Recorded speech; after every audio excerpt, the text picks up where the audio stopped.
it is not as simple as us being, you know, just being naysayers and saying no to anything as Boehner is doing.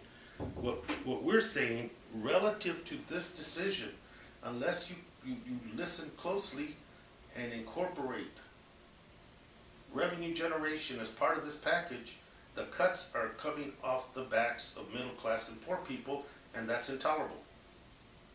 So we're still there. We're still at that same juncture that we were 3 months ago. I think it's going to be tough for Democrats, you know, to watch the programs that have taken generations to build up get slashed in with one fatal blow, and the programs and the fiscal policies that got us into the hole that we're in remain the same. That's a tough bitter pill to swallow.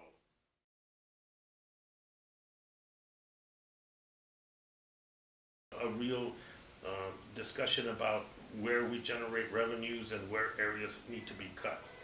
And we've said all along we're prepared to do that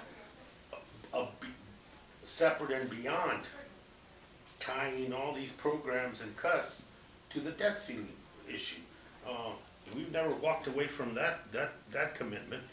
But while we hear, and you're right, it's the Washington Post, it's calls from other reporters, it's what you read and hear on the news that indicate to us that those items, there was a predisposition to put those items, entitlement programs, on the table. They remained on the table. And you know, means testing for Medicare, raising eligibility, age, all those things are things that I think we would have, in a very stern way, told the White House that that's something we can't support. But we haven't had that opportunity other than doing it like I'm doing it right now, talking to the negotiators via the public links, which is not always the most effective way.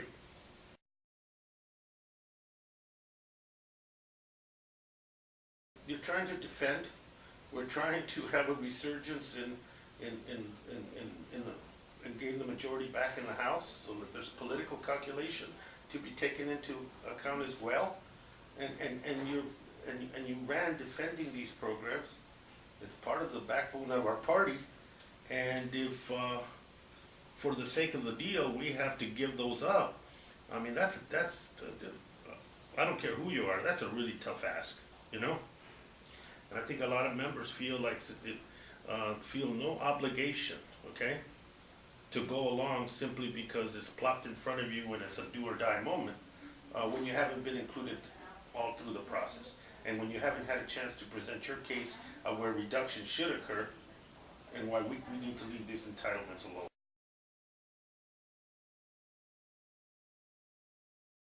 I say that from early on in this process that House Democrats are going to play a key role, you know, and you know, obviously I could never support what Boehner is proposing as a deal. You know, if Reid is talking about $2 trillion worth of cuts in order to raise the ceiling, where they are and who they affect is important to know.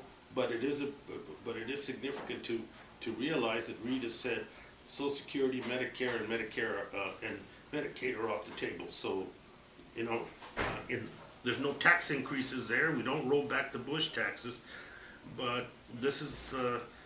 You know, one has to look at that because it preserves the central part of what we wanted to do, which is those entitlement programs, and disappointed that you can't deal with rolling back those taxes or closing loopholes. But if you ask, and that's the kind of area in which I think House Democrats, in particular progressives, could be very, very effective in being able to communicate to their constituencies. And you know, we're being left to sit and wait, but we haven't been. We haven't been on the sidelines, and we've taken a real strong position that we won't support anything that involves cuts to those areas. So here we are, and like I said, I hope it's not a miscalculation on the part of the White House, because if they're assuming that people are just going to go along, I think they're in for a rude awakening.